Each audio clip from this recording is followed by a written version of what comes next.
Isn't nature beautiful? Isn't it beautiful? All that's mine. Oh. All that's mine.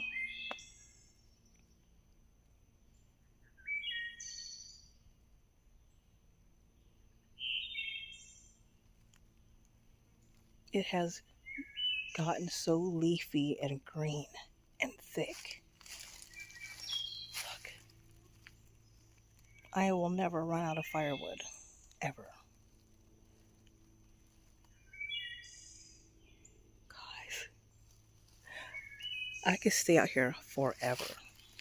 This area of my land, I'm just going to let it continue to grow wild like it is.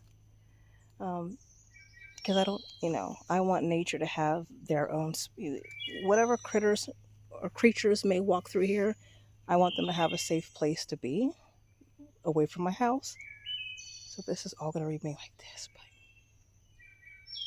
listen to that. Isn't that beautiful? I wouldn't trade it for the world.